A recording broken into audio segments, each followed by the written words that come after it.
Hello and welcome to Board Game TV. Hope all is going good for you. So today we're going to play the second game in the Choose Your Own Adventure series, War with the Evil Power Master. Now, just a few little ins and outs. I used to actually have that book as well. And if I remember right, it was one of my more favorites. And if I remember right again, it was also a sequel to another Choose Your Own Adventure book. I think it was Prisoner of the Ant People or something like that. Because the evil Power Master was the villain in that book. And then later on down in the series, they made this book, War with the Evil Power Master, and he took more of a center stage role in that second book. He didn't take as much of a big role in the first book.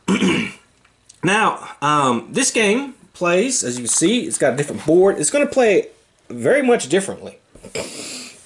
So we're going to go over setup here. So, the game tells you to take your cube, this is the EPM meter, and put it on 0, and then take the other cube, and this is the signal tracker, and put this on 0. And then you have all these different planets. You have Earth, Silica, Cromur, Follop, Lacos, Void of Nero, Proxima Centauri, Hamog, and Aramoth. Now the game gives you these little tokens here. And each token has a number on the bottom of it. And so what you're supposed to do is you're supposed to mix up the tokens and with the number face down and put a token on each planet, which I have done. And you're not supposed to know what the numbers are. And this game is set up differently from House of Danger, where instead of chapters, this game has a, I don't know, kind of like card deck for each planet, okay? So that's the way that works. So you see I have a lot of different card decks for each planet. And then you have your data deck, which is like the clues from the other one. And so here's our data deck. And my little son, he made me a dice tray because I definitely need one. People have said I needed one. So I'm going to use it.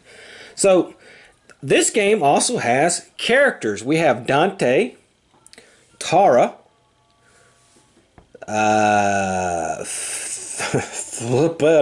I guess. Nice shorts there, alien guy. He looks like he's on vacation in Hawaii. Of course, these are little stats. You know, you get a +1. And we have Commander Chin. And now, and this basically gives a little bio on him, you know, like it tells you where he's from, a little bio, his strengths and his weaknesses, that kind of thing. So the game tells you that you have to use all 4 characters. So if you're playing with one person, like we are now, you use all 4 characters. If you're playing with 2 people, each person gets 2 characters. If you're playing with 4 people, every person uses 1 character. Then you have your starter items here. Okay, so then it says shuffle the starter items deck and randomly assign 1 starter item to each character. And I've done that. So Dante here has the Galactic Nabber from Earth. Uses advanced Earth technology to retrieve items from long distances. Discard this card anytime to take back any 1 discarded challenge booster or assist item.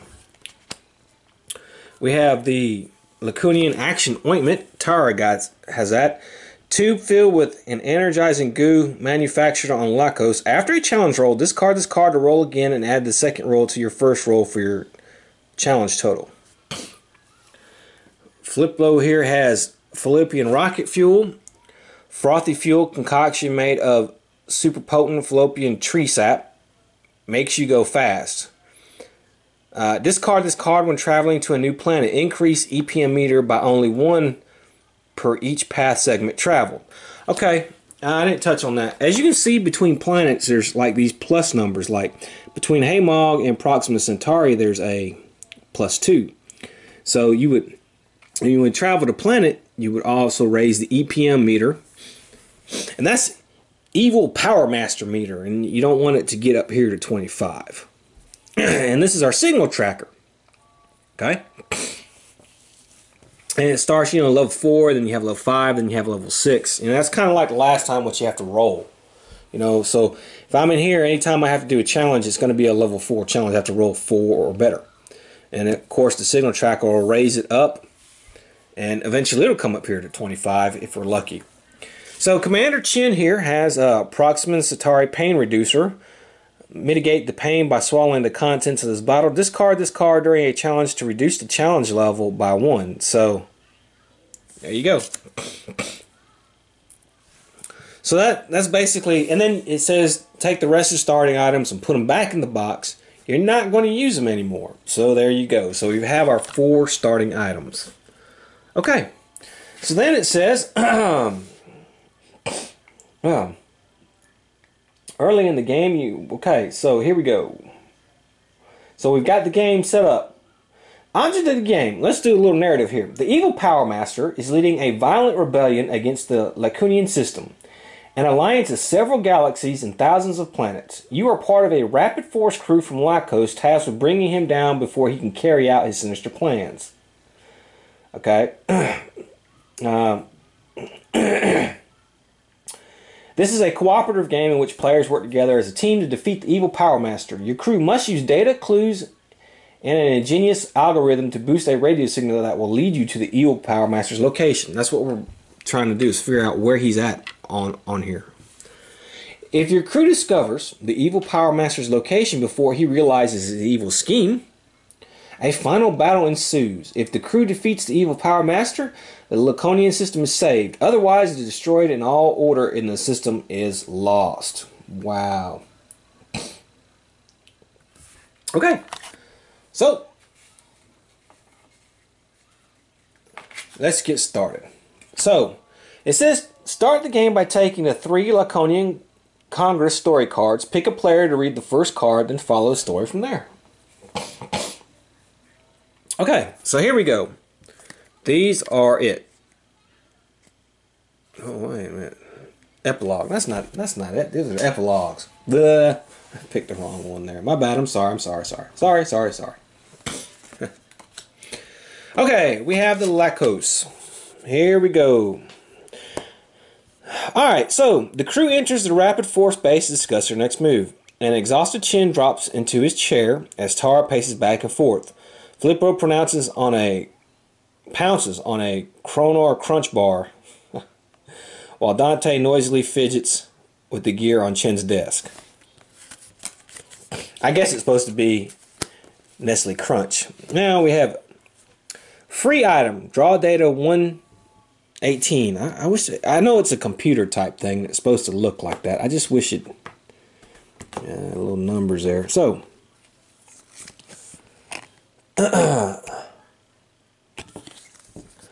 Spy Gear. A high-range digital, optical, and audio monitor device used for secretly observing conversation. Keep this challenge booster. Finish Lacos story intro card. Okay.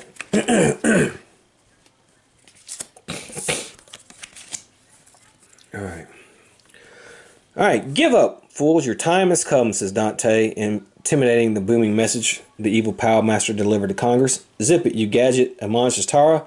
Wait a minute, Chin says. Something about that message has been gnawing at me. What is it? I'm going to just call him Filippo. Oh, yeah. Come with me, Chin replies. I have a hunch. Okay. First off, I just want to say right now, this was made in I think this book came out in 84. Yeah. Alright. So racial sensitivity wasn't what it is today. So of course when you see an Asian character, his name has got to be Chen or Ching or something like that. So that's just the way the world was back then, okay? Commander Chen leads a group outside Rapid Force headquarters across the Gungana River and into the heart of the city. You remember the terrorists who blackmailed Congress for 30 million Lacunian dollars, Chen asked? Didn't they hijack an intergalactic Lacunian transport during the Purple Days Wars? Asked Filippo. Chen nods. I think the voice in their ransom message and the one in the evil Power Master's ultimatum are the same. The group enters a 4-story spherical building overlooking the river. The terrorist hideout had been on the top floor years ago. After taking the shuttle stairway to the 40th floor, Dante extends a digital lockpick from his head and opens the door. The room is dark except for a flickering light at the far end. Someone has been here, says Filippo as the group crosses the room. As they draw close to the light, the crew finds its computer monitor flashing a familiar message. Give up, fools, your time has come. Marnes is just a taste of my power. The message to Congress, Tara cries. He sent it from here. We need to find out what's on this computer. Okay, so we have to do a required challenge. If we win, we draw a data card 109. And if we lose, we raise the EPM meter by 2 and draw data 130. Now,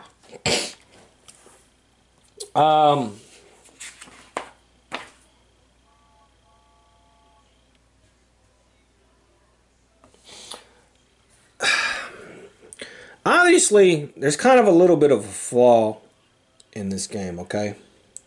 So,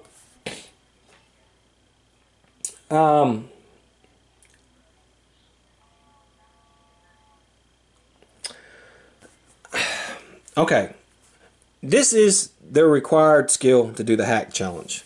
And as you can see, if I were to pick Tara here, well, I'd get a -1. So I don't want to use her. He doesn't have any bonuses on any of them. He doesn't have any bonuses on that. But he does. He gets a +1. So I'd want to use him. So, there's a little...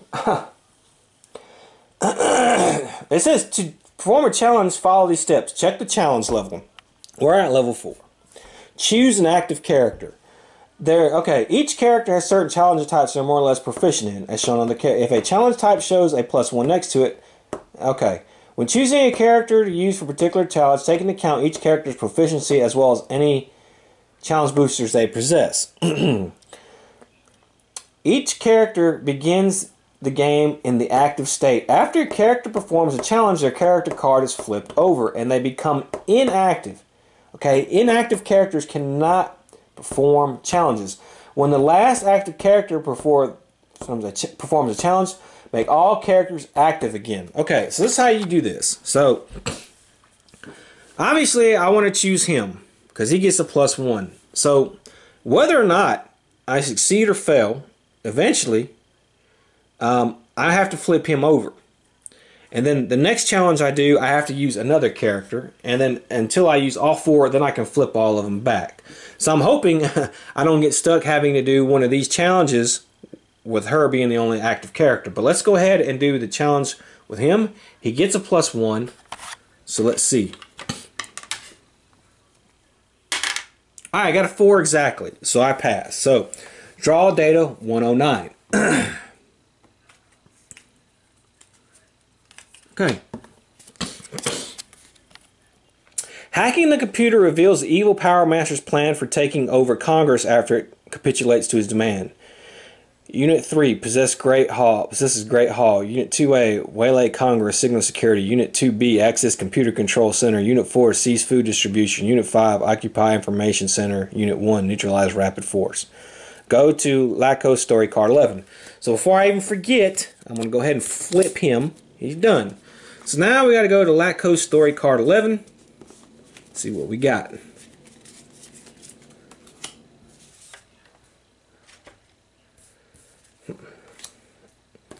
Alright.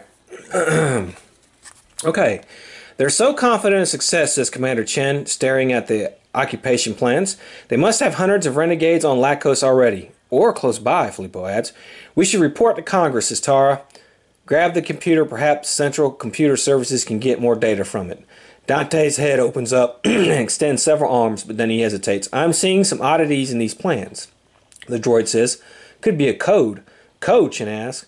What kind of code? Unsure, says Dante. It needs further evaluation. Okay, required challenge. Decipher the code. Okay. So if we win, we raise the signal tracker by 1. Yeah. And we draw data card 111. Lose, raise EPM meter by 2, and another active character must try. Okay, I definitely don't want to try her because I'm still using that bonus. So I guess I'll just try the robot. So I'll just go ahead and just flip him. Okay, I got it again. So I can raise the signal by 1. Oops. And draw data card 111.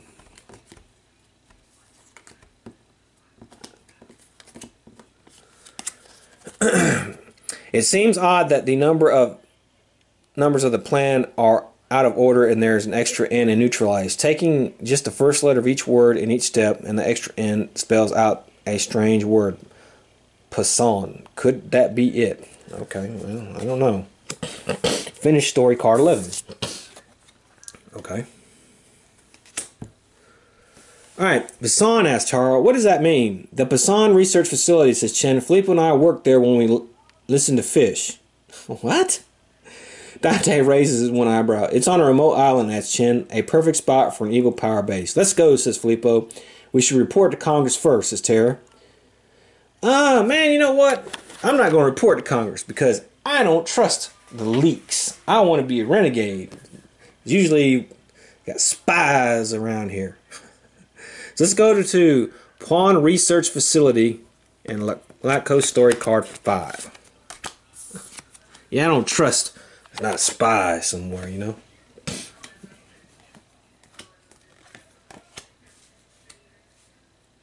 Okay.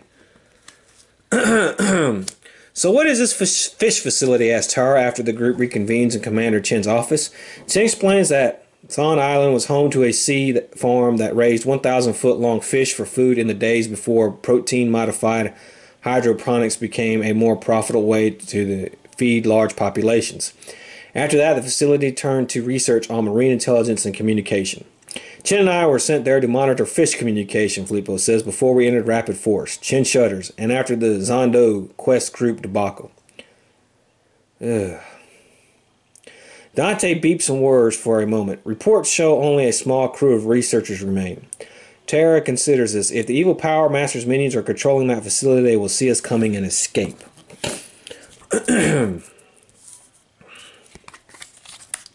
Dang it, that thing's stuck together. Perhaps we could pretend to be marine biologists who love fine food and who are interested in their research, suggests Filippo. Or we could sneak onto the island and spy on the facilities, suggests Tan. Either way, we'll need an unmarked ship. Alright, procure a ship. Okay, raise signal tracker by 2 and continue below or lose. Raise EPM meter by 2 and another active character must try. So I'm looking for the handshake. Well, he sucks. So, she's good though. So we'll do her. Okay, we're successful. So we can raise the signal tracker by 2 and continue. If you infiltrate, if you spy, I want to spy. I'm not going to just rush in, you know. After procuring a seaplane, the crew flies to Pawson Island. Dante, oh, I forgot to turn her, so I'm only stuck with him now. Yeah, Dante brings them in low and lands off the coast on the far side of the island. We walk from here, says Chin, after Dante breaches the sea jet. About 20 minutes, the crew reaches a wooden area past the beach where they can hide. Night falls, the moon's rise, and the crew crosses open fields, saying low to avoid detection. Slimy ditches filled with green water provide some cover, but by the time they reach the fence around the facility, the crew is cold, wet, and ripe. The old wire fence is no match for laser cutters. The crew crosses the boggy facility grounds. They find a rotting log to hide behind and start their surveillance. They notice an open window on the facility, through which they see 2 men and a woman discussing a star map. Through conversation, the crew learns that their names are Jose, Luis, and Dave. The woman asks Dave, the older male, how the plan is going. Suddenly, the crew is surrounded by security droids. Okay, well, that's a good thing I got him because he is a +1. So let's do that. Got 6. Raise signal tracker by 2. Okay. And go to Laco Story Card 4. After the security droids are defeated, the crew resumes their surveillance of going-ons inside the facility. And I can flip all my characters back now. The 3 researchers pour over the star map, which shows the multi-galactic Lacunian system with several planets highlighted. We've got them running, don't we, says Dave, the older male, rubbing his hands together. Those Lacunian fools will give in this time. What if they're still not convinced, asks the younger male. Perhaps another demonstration is in order, says the female. Dave smiles broadly. Yes, he says, we'll explode another planet. Send a new ultimatum. I will power up the Argon Bromide Laser Companion. laser cannon. The three conspirators leave the room. We have to stop then, Chen says. Where are they going, says Tara. I'm tracking all three life forms, Dante says. They must be using the 9 planetary bases to redirect and amplify the laser, says Filippo. We need to destroy that cannon, Chan says. So we'll go to story card number 7. The crew hears loud creaking noises and they rush to the door labeled Hatchling Reservoir. Chen pushes it open and strides to an area behind the main building with a large concrete pond where the 100-foot-long fish were raised. Dave, it seems, has put the reservoir to a more sinister use. A laser cannon on a platform rises out of the water, pointing straight to the sky. Large tubes run from the cannon and down into the water on either side. Dave stands at a control panel on a platform over the edge of the reservoir. Monitors show a communication satellite in orbit over Lacos, as well as several planets marked with crosshairs. Dave turns as the door opens. He removes a mask to reveal he is the evil Power Master. You cannot stop me, he yells. Just watch as I destroy a planet. If any active or inactive character has data 31, skip challenge below. No, we don't have that. No. I didn't come across it. Alright. We have to disable the laser cannon. So I'm going to use Chen again because he has that good symbol. So let's do that. 4. Okay, so we're good. So I flip him over. We win. We draw data 129.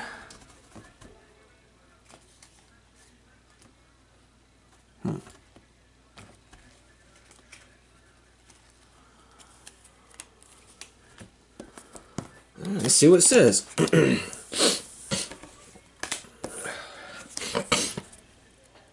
Blaster beams pound the control platform. Sparks fly from control panels, causing the laser cannon to swivel towards the Passon facility. The crew scatters as a wide laser beam rips through the main building.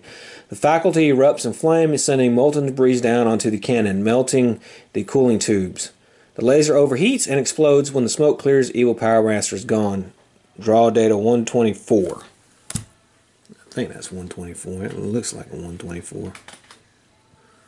So let's grab 124. Here we go. Alright, data find. Okay. After the explosion, a piece of the laser cannon lies on the ground near the crew. It appears to be some sort of energy emitter. Analyzing its internal structure provides data for the tracking algorithm. Turn over the disk and raise signal tracker, the amount shows. Okay, so we're here on Lacos.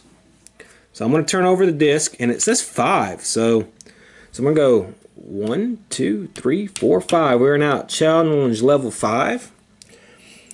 Alright. If any character has one or more of the following data, race tracker additional amount shown. 116? No. 118. Yeah, I do have that. I have the spy gear, so I can go up another 2. S14? I do have that. I have the... What? Yeah. Plus 3. 1, 2, 3. Okay. And 39. Which I do not have. Choose a new planet to explore. Okay. So I now can choose which planet to explore.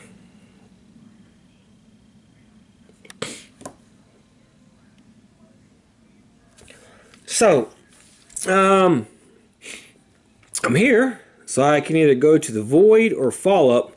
I guess I'll go to the void. So what I have to do in order to go to the void is I have to, of course, it cost me 2, so I have to go 2. And then I just get the Void of Nero story cards. So let me go ahead and get them. Okay, so there are a couple of things I forgot to mention here. So like, if I were to use this right here, like let's say she wants to use the Lacunian action armor, okay, or one item,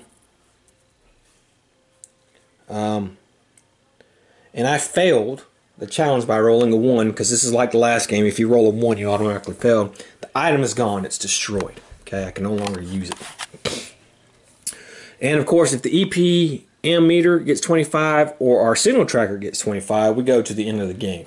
But we'll cover that when we get there. Okay, so we're at Void of Nero. Reports of a strange energy beam led the crew to the space frigate Menton patrolling the edge of the Void of Nero. Filippo convinces Commander Chen to use the transporter to board the Menton, even though the commander Has always hated being dematerialized. Sure enough, when he rematerializes on the Menton, the process proves less than perfect. Chen jiggles his foot a few times until all pieces of his leg fall into place. The commander of the Menton, Sarton, appears. Need some help with that, he asks, a wry smile on her face. Chen avoids eye contact while Tara chuckles quietly. We have much to discuss, Sarton says, then strides to a large widescreen that reveals the Void of Nero, an immense area of dark energy. She taps a few buttons. The Void enlarges to fill the screen and the planet comes into view. Yesterday, that beam of unknown energy appeared. The beam of unknown energy appeared on this planet, she says. But that's, Tara starts, stunned. Yes, Les Filippo, it's purple. The planet we saved from the evil Power Master during the Purple Day was war. Okay, so, alright, let's get another thing straight with the hokey dialogue and everybody having to chime in their 2 cents. Remember, this is written for kids. So when you're a little kid, this is some cool stuff. Nowadays it seems hokey and stuff, but when you're a kid, it was, cool. The thought of purple raises old demons. Chen focuses on the task at hand. Where's the beam heading, he asks. Impossible to tell, says Dante, after analyzing Sarton's data. No known planet lies in its path. We need a void ship, Tyron says. There, I can help, says Sarton. She leads the crew to a small spacecraft shaped like an arrowhead, a void ship built to push through dark energy. Chen looks at Filippo and smiles. Perfect, just like the one we flew in the Purple Days War, he says. Filippo raises an eyebrow. I don't recall those days being perfect, he says. A sleek droid is fueling the ship. You can take the droid, says Sarton. It's an excellent void pilot. Dante chatters over the droid and asks, what is your make and model? I am a Proctor 331, it says. I am a pilot, astrogator, and companion. We'll stick with Dante, Chen says. Sarton says, but Proctor's clearly superior to your rudimentary droid. We'll stick with Dante, says Dante, cheerfully interrupting her in a perfect imitation of Chen's voice. Filippo looks at the void ship. Should we follow the beam to its origin or to its destination? I guess we'll go to the origin. Dante flies the ship into the void and follows the energy beam to its source. Chen thinks about purple. Without a star, its people lived in near total darkness with no technology, yet there were a happy society that crafted tools, made shelters, and lived off the land. That was before the evil Power Master subjugated them. He devised void-piercing technology and attacked the galaxy from the safety of purple. We have reached purple, says Filippo, bringing Chen back from his reverie. The violet-colored planet is barely noticeable within the void's miasma, but the white beam flares like a beacon. Free item, draw data 18. Okay.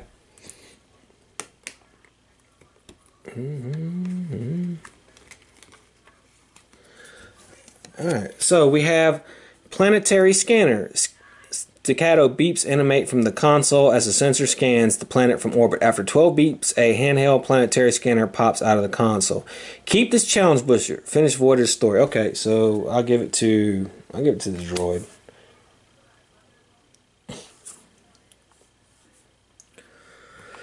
As the visit orbits, a second beam flares on purple and heads for them.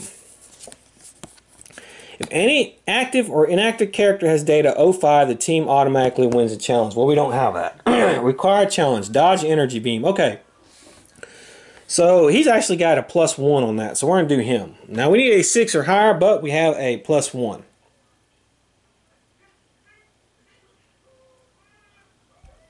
So let's hope we do it. Yes, we did. Success. Go to the Void of Nero story, card 11.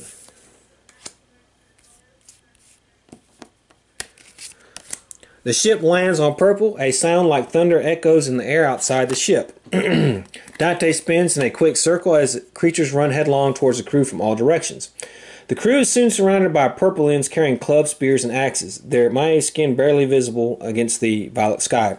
Purple-ins are short. None stands taller than 4 feet. Their hairless bodies look like they've been chiseled from lavender stone. It's all coming back to me, Tara says. Yes, says a voice the crew remembers. How sad you've fallen into my trap so easily a second time. The mob parts and the evil Power Master steps through. Would you fight the purple-ins again, says the evil Power Master. Submit, and I may spare your lives and theirs. And there's the evil Power Master. If you decide to fight... Yeah, I guess we'll fight. We'll try to fight the guy. Screw him. I'll surrender. We're not far from the ship, whispers Filippo, as Chin and Tara decide whether to fight or submit. They both know if the crew escapes, the Purplins will be punished. If there is a chance to end this here now, they must take it. They nod at each other. We know you too well, Evil Power Master, Tara says. If we surrender, you'll kill us or make us suffer forever.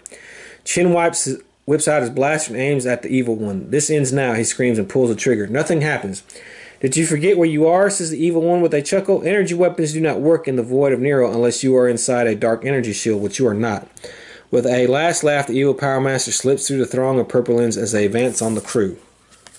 If any actor has data 03 or data 36, skip challenge. I do not have that. Okay, required challenge. We have to do a strength test. Okay. I gotta do her. Okay, so let's go. I need a 6. I got a 5. However, I'm going to get rid of this ointment. It says, after a challenge roll, discard this card to roll again and add the second roll to your first roll for your challenge total. So I'm going to go ahead and do that. And I can get a 1 so no matter what. So I'm going to pass a challenge. So I draw data 24. So there's that. But that was a good item, actually. That's gone now. Oh man, the Purplins may be armed, but they aren't rapid force trained. In a matter of moments, the crew disables the guards, boards the ship, and takes off from Purple. After leaving the void, the crew alerts Sartin about the evil Power Master's base on Purple, but it's too late, he's already gone. The end. Raise EPM meters by 2, discard a disc, and choose a new planet to explore. Okay. Shoot. That was a 6. That probably would have been pretty good. Alright, so let's go to our oath here. And we got to raise it by 2 again. So, yeah. That kind of stunk. Alright, so our oath. The fleet slows down from light speed next to Carpath, a space frigate sent to survey the destruction of Earth. Apparently, the evil Power Master made good on his word and destroyed the planet, which is now a field of debris that hauntingly orbits an unknown center. The crew boards and meets with Commander Rostrum, who grudgingly gives Dante and Filippo computer access. Free item data 65. So let me grab item 65. I messed up there. 65. Yeah, I gotta keep this crap in order here.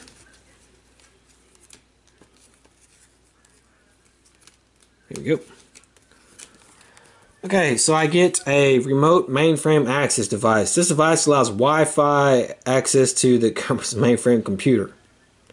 Keep this challenge booster. Okay, I'll give it to her since she has it now. Not sure why Rapid Force is here, says Rostrum. There's no planet left for lawbreakers to inhabit. Commander Chen considers the body bag stacked in the bay before applying. We won't be here long, he says. We're looking for anything to help us find the evil Power Master and make that no-good low-life pay, adds Tara. Rostrum points to the ringed field of debris on the view screen. You see anything useful out there? Nothing left around but bodies and rubble. Fascinating, says Filippo, which earns him a glare. That is, rings require a gravity well. He continues. When Earth was destroyed, why didn't the debris disperse into space? There is a hidden anomaly in the center, says Dante, a gravity device. The Carpath can't get close enough to investigate, says Rostrum. We're too big to chance it. We can help with that, Chen says. Whoa, shouts Filippo, noticing something out of the window. Never thought I would see one of those. Stop gawking, Martian, yells Rostrum. He looks at Chen. Yours is an undisciplined command. I mean, he's wearing shorts and a vest. Disgraceful. That's what I said. Chen's face turns bright red. He opens his mouth to deliver a devastating retort, but Filippo saves the situation. Sensors detect a space squid entering the vicinity. Commander Rostrum, sir. Filippo says in his most formal tone. Red alert, calls Rostrum. The Carpus crew scrambles to their stations. Time for you four to leave. If you intercept the space squid, if you investigate the gravity anomaly. Let's intercept the squid, man. We can intercept him. We're Rapid Force, man. We don't back down. We fight everybody. The crew returns to their own ship. What the heck is a space squid? Chen asks. think of it as a giant squid in space, says Dante. Fleepo taps and controls and starts engines. They appear after space battles to feed on organic flotsam. You mean bodies. Chen shudders at the thought of a giant monster eating Arnus 8 billion dead. We should help Rostrum destroy it, Chen says, whether he wants our help or not. By Laconian law, we should protect it. Chen slams his fist on the console, causing a klaxon to blare. He jabs at the button several times before he manages to shut it off. What should we do? He asks. Tell Rostrum to stand down while we talk to a squid. Scientific reports indicate space squids are highly intelligent and may communicate through hypermations. Chen stares at his monitor. Space squid jets even closer to debris rings, leaving clouds of black droplets behind. I probably want to talk to him. I don't want to fight him first. I want to talk to him and say, hey, man, can you just, don't do this. I guess Tara's right, Chen says. Even space squids have space rights. I'll try and buy us some time with Rostrum. Dante opens a radio channel while Fleepo drops beneath the console. Car path, stand down, Tara says into the microphone. We have a plan. You have 60 seconds, replies Rostrum icily. Chen looks under the console. Whatever you're doing down there, Fleepo, do it quicker. Fleepo yanks out wires, licks the ends, and reconnects them, rerouting hyperphonic inducer through the impulse housing, he says. I can softcode a digital translator to produce light messages. Just tell me when it's done, Chen says, rubbing his temples. Done, says Fleepo. I asked the squid to leave so that we may bury our dead. Chen and Tara are stunned as if the squid turns to depart. Would be nice if we could get the gravity device for us first, Chen says. Fleepo taps out a new message. Ask the squid for help. When? Continue reading below. Okay, so I only have the one character, but he does have a +1. So, there we go. Okay, I failed. So let me see.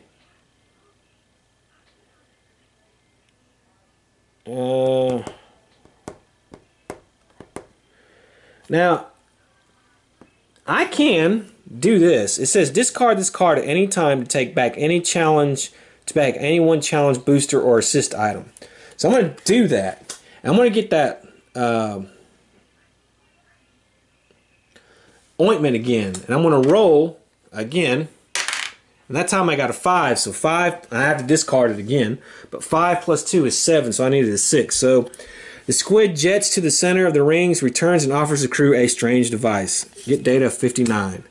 So they're able to do that.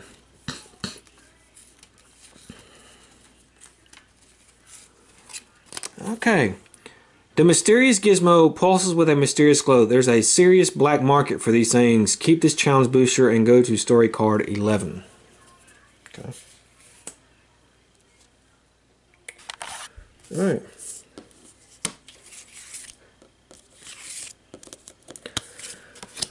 This thing is fascinating, says Dante. Chen sighs. The droid has been tinkering with the device for an hour while Fleepo has droned on about flavored quarks, strange Munoz, and playful buffet he sampled on one time on Grax's Prime. What is it, Dante? Chen asks, and please use small words. I call it a gravity engine, says Dante.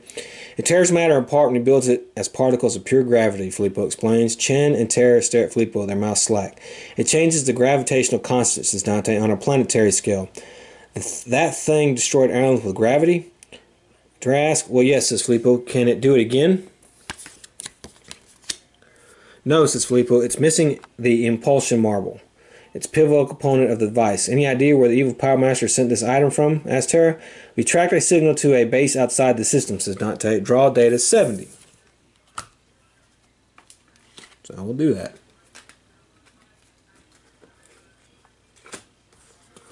Okay, data find. A scan of the area where the transmission originated reveals an abandoned space station. The transmission data gets added to the tracking algorithm. Turn over the disk. Okay, this is what we're going to do. 8. Wow. And raise the signal tracker the amount shown. Okay. 1, 2, 3, 4, 5, 6, 7, 8. Wow. If any character has one or more of the following data, raise tracker additional amount. 66, which I don't have. S11,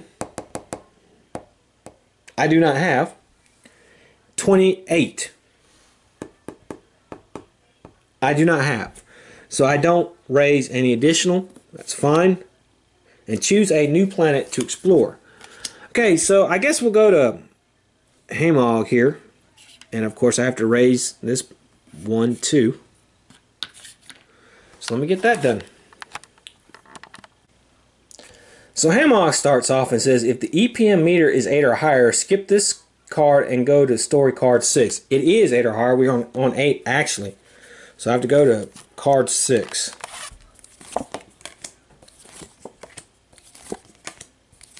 Okay. Chen and Tara stare at the view screen dumbfounded, watching the rubble of Hemog drift into space. The evil Power Master did it. He destroyed the entire planet. Filippo alerts Rapid Force Command to relay that Hemhog's citizens and the Chrysalic are no more. Chunks of the planet tumble and break apart. In months, it will all be an asteroid field. Tara notices a streak of light behind a hunk of rubble. Filippo magnifies the area on the view screen. It's a Delta Wing transport ship. Scan that ship, Chen cries. Okay, we have to scan the ship. Okay, so we have... Now, he doesn't have anything, so... Actually, he does. He has the planetary scanner, so I can use that. The only one who has it is Dante. And I got 4. So I got 4... we didn't make it. Raise EPM meter by 3. So I have to raise it by 3. 1, 2, 3. And now everybody's active.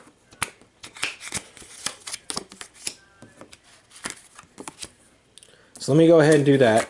So now it says another active character must try. Okay, so I'm going to do him.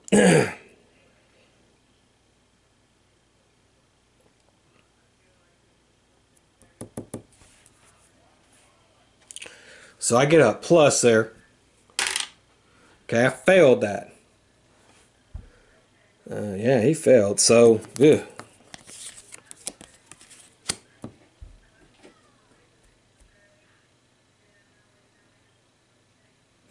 Okay, let's try again. I have to go up 2 more.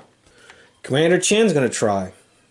But I'm going to reduce the challenge level. Ooh, I failed. So I got to go 2 more. He failed. And I have to get rid of this. I don't have it anymore. Okay, let's keep going. I'm going to do Dante. Okay, so Dante... I don't have the planetary scan. I don't know why I kept it. He failed, so this is going to go up 1, 2. And then Tara has to do it. And she failed, so this is going to go 2. So now, we're getting pretty close here, so let's go ahead. Everybody turn them back over. I'm going to try Filippo again. Okay, I got it. I got a 5, and he has a +1. So, alright, raise signal tracker by 2. Okay, 1, 2. Alright, here we go. We've got 25. So, let's see what it says here. It says, if the signal tracker reaches 25, the Rapid Force crew has found a location of the immediate Power Master. Immediately go to story card 13 of the current planet. Okay, immediately. So, we're not going to do any of this other stuff here. So, let's go ahead and go immediately to story card 13. Suddenly... Dante starts spinning in a fantastical manner and sounds a series of vicious beeps the crew has never heard before. Those are the completion beeps, Filippo says. That last signal boost was enough for the algorithm to pinpoint the evil Power Master's location. He's hiding out here on Hemhog. Let's go stomp that louse, says Tara with a whoop. If EPM meter is 8 or higher, and it is, you do not have data 31 or data 34. I don't have either. Go to the back of this card. Okay. If the EP8 or higher and you do not have, go to the back of this card. Okay. The crew tracks evil Power Master's minions from the debris of Hemhog to a moon base within the Denesian star system. Some of the renegades who inhabited Hemhog before Rapid Force destroyed their world survived and established a new base of operations. With Filippo's tracking algorithm complete, now appears the evil Power Master has joined the renegade minions on the base. The crew lands on the moon and prepares for the assault. To fight evil Power Master, get the deck labeled Final Showdown, Cupcakes of Doom, and go to Story Card 1. Make all characters active. Okay, we'll do that. So we've done Hemhog. Okay, so as you can see, there is a lot of different final showdowns you can do. And Spoonfuls of Pain, Chance to Dance with Evil. But we're looking for... was it Cupcakes of Doom? So let's get that straight. Let me see, is it all going to be Cupcakes of Doom? No. Well, crap-os. Okay, so I made an error because these cards were stuck.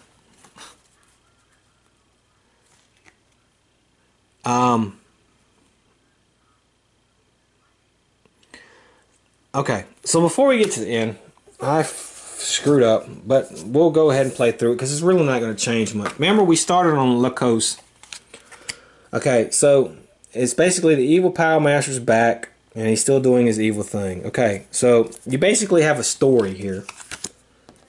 And he's basically going to destroy the planet. Oh, man, I'm sorry. I screwed that up. So basically, what it says here, determine your starting planet by rolling the die 2 times. The first roll determines the column. And then it shows you 1 through 2, you know. The second roll determines the row. Start the game by placing a ship marker on the planet in that column and row. Okay, so we're just for argument's sake. I don't know why they put this in the very back. See, I thought I was missing something. I really did. But it's like I couldn't find it. So I found it by accident. So sorry about that. But that's just basically how you determine your starting planet. You roll 2 times. It's column 1, column 2, column 3, 1 through 2, 3 through 4, 5 through 6, and then 1, 2, 3, 4, 5, 6. So let's say we got La Costa we started out with. So we did everything else right. Okay, so Cupcakes of Doom. The heroes of the Rapid Force charged into the evil Power Master's lair. Across the enormous room stands the evil Power Master, a smug grin on his wicked face. You may have tracked me down, he growls, but I am not the only one being chased. He grabs a cord dangling from the ceiling, prepare to be crushed by your own foolish fans.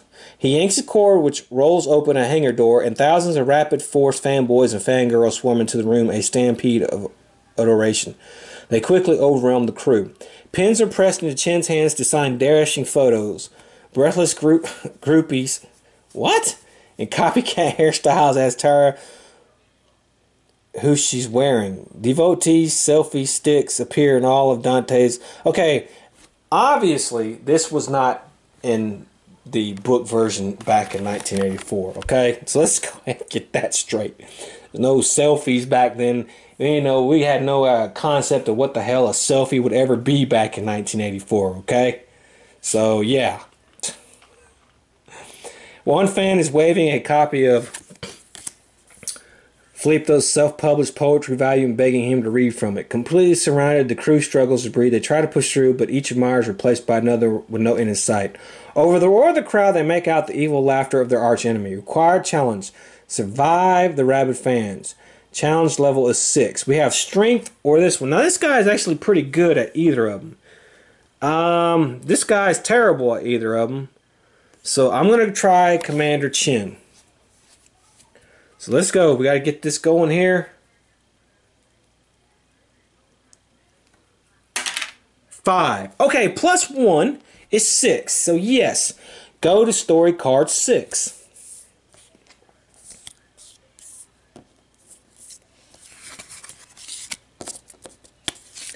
Alright, let's flip him, because you know we have to.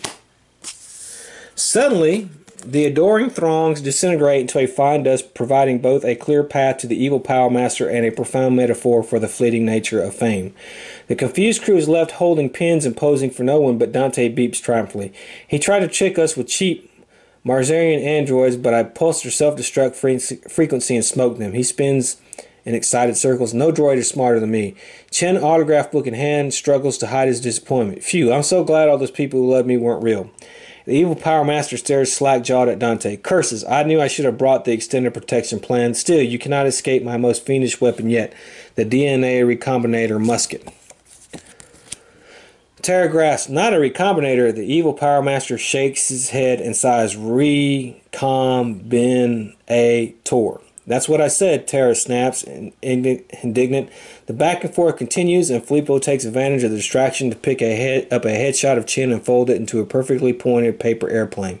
He launches it across the room and hits the evil Power Master squarely in the left eye just as he waves his weapon for emphasis. The musket flies out of his hand, cartwheeling through the air. Okay. So we have a challenge we can do now. I think I'm going to do Filippo again here. Now remember, we're level 6. Okay, so I got a +1. Oh yeah, I had to supposed to discard this. And I want to use the spy gear. So the spy gear is done. And that gives me another +1. So that's 2, so that's 6. So win, go to story card 3. Okay, and right into Filippo's 3 waiting fingers. In the spirit, oh, I got to flip him. Yeah. In the spirit of scientific curiosity and in the spirit of getting the evil Power Master real good, he quickly studies the options on the Recombinator's tiny screen. Shrubbery, mustaches, rodent, seafood. Yes, seafood it is. Filippo levels a musket at the evil Power Master and pulls a trigger. A scientific mumbo-jumbo ray zings through the air and hits the evil one smack dab in his wicked chest, and he shrinks, disappearing within his cloak. The Martian kicks the cloak away and finds an irritated lobster angrily pinching up at him. Filippo points at the crabby crustacean and doubles over with laughter. He wipes his eyes and picks the evil Power Master up by the tail. The crew returns to the ship where Filippo places the Scourge of the Galaxy in a water tank with a ceramic mermaid and a tiny castle. Tramping on the glass, Filippo laughs at the lobster once more, then returns to Terra, Chin, and Dante, all celebrating their triumph over evil. Beady eyes follow the crew and antennae cock upright. Clambering on the top of the castle, the evil Power Lobster watches manically rubbing his claws together. You win. You defeated the evil Power Master. Peace reigns over the Laconian system plus lobster dinner. Okay. So there's epilogues too. Okay. So. Alright, so.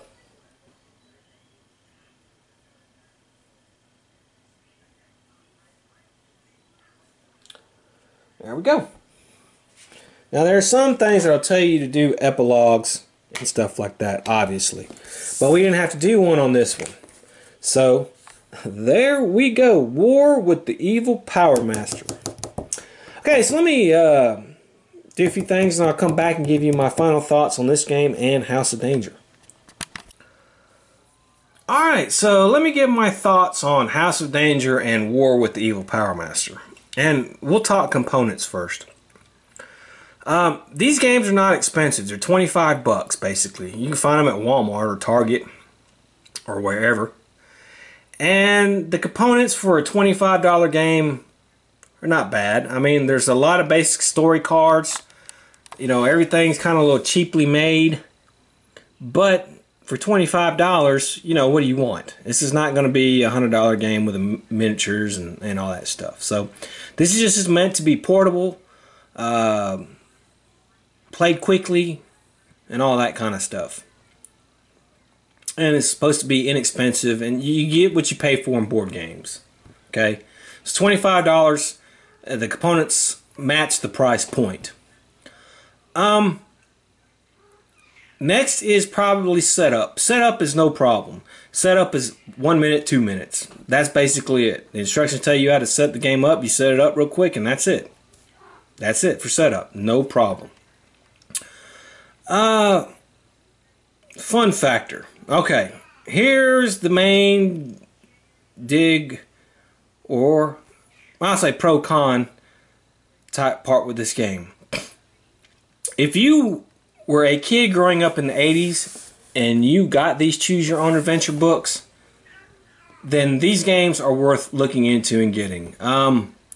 It brings back memories, good memories as a matter of fact, of a better time in the 80s.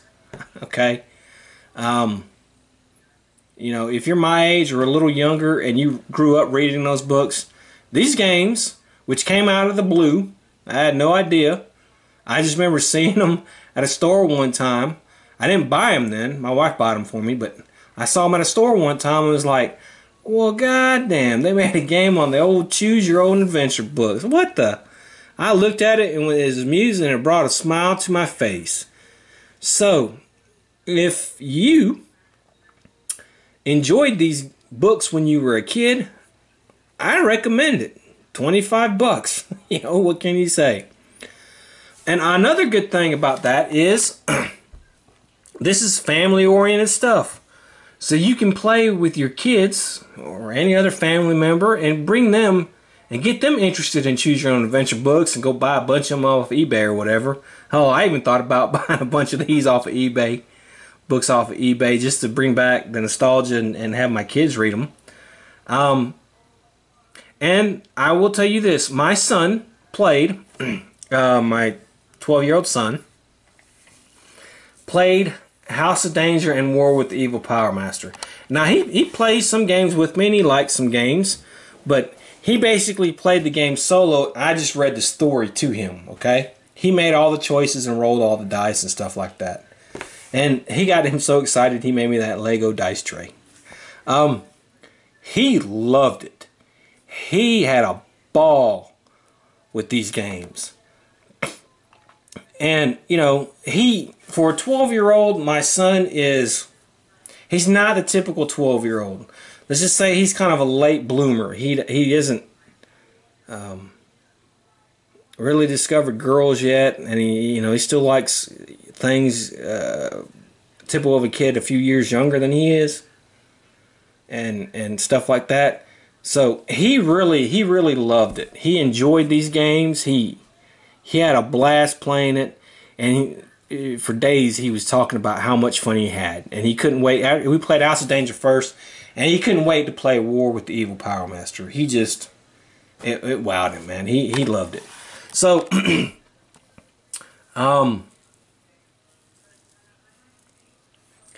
I hope they make more.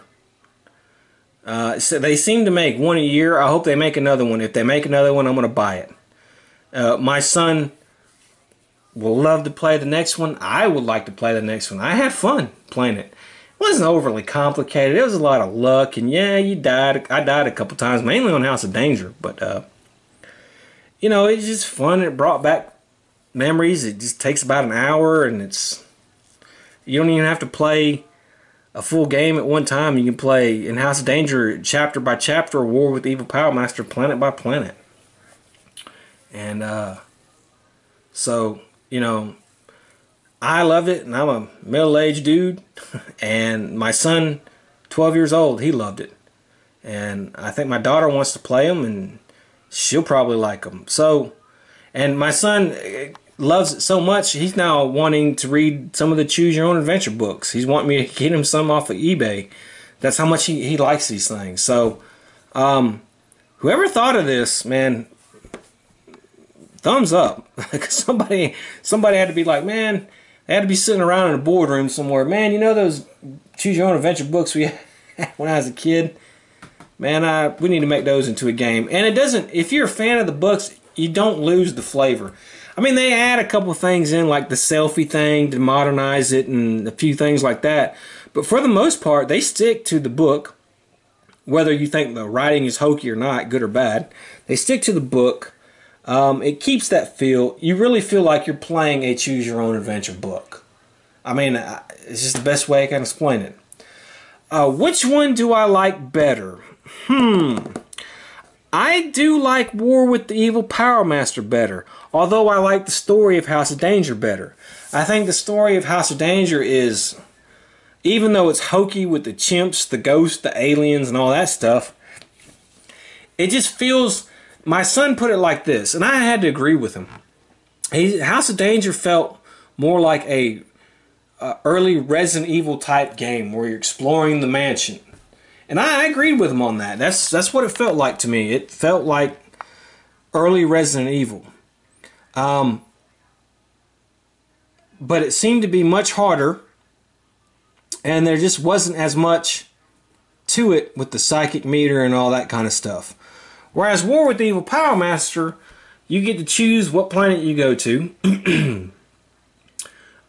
Each planet feels different than the other. Even though the story is hokey, the gameplay aspect of the book, I think, is better. So, in my estimation, House of Danger is the better story-wise play, and War with the Evil Power Master is the better game-wise play.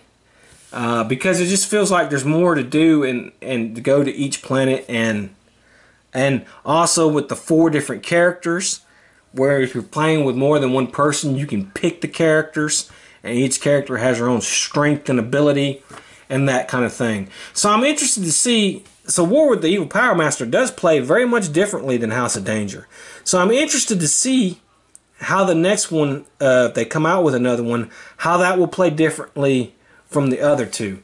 Because they certainly feel very much different story-wise and gameplay-wise. So, and variety is the spice of life, so you can't go wrong with that. I mean, let's say they end up making a bunch of these games, and you like one, but you don't like the other. Well, okay, well, you know what? I just get rid of it and go on to the next one. And or if the title is something that you know, I'm waiting for a horror version one. I want the Horror Ridge or Vampire Express or whatever, man. I can't wait for the horror aspect one. Ones that I loved when I was a kid. So, all in all, these games are inexpensive. They're easy to set up. You do have to do a lot of reading. I think that's the only real downside to it. But they're family friendly. They bring back nostalgia if you grew up reading the books, and they are fun, and they do have some replayability. Because House of Danger and, War of the Evil Power Master, we didn't even explore half the planets. So, that's on one playthrough. We didn't even explore half the planets. House of Danger, there were a couple other paths we could have took. And when my son played the game, he did take several different paths that I took. So, I was able to see a little bit of the difference. So, even though there's not infinite replayability, I'll put it like that, there is, I think each game you could have maybe 4 to 5 replayability playthroughs if you just played by yourself. If you were playing with your family and you had several different people, you can get maybe a couple more playthroughs out of that if you space out playing the game long periods of time in between each game. But if you were just playing solo, you can get maybe 4 to 5 playthroughs before you've done everything. And for $25, it's not bad. And if you look at it like this, like, okay, I play these. My son plays these. I know there's going to come a time where I play them again to get different scenarios or go to different planets. I know my son will play them again. And I know when we family play these, we're going to family play these a couple times just for replayability. And I know I have my brother-in-law and everybody, he kind of likes this kind of stuff. He'll play these and come on. So for $25, we're going to get a lot of replay value out of these and a lot of nostalgia for me and a lot of new interest for my son and my daughter, because they'll start coming interested in these books. And I still have my oldest daughter to play some of these with, because she likes playing board games. And when she gets her break from college and my eyes, she'll play. We'll play these because they're quick, easy, and fun. And, my son will probably be wanting to play with her and everything. So we're going to get several replays out of this, and it won't be boring. And, like I said, $25, man. I see this as a home run. So that's my recommendation for these games. I hope they come out with another one this year, and when they do, I will get it as soon as it comes out, and I will do a playthrough of it. So I hope you enjoyed these. I did, and I hope to see you next time. Until then, have fun.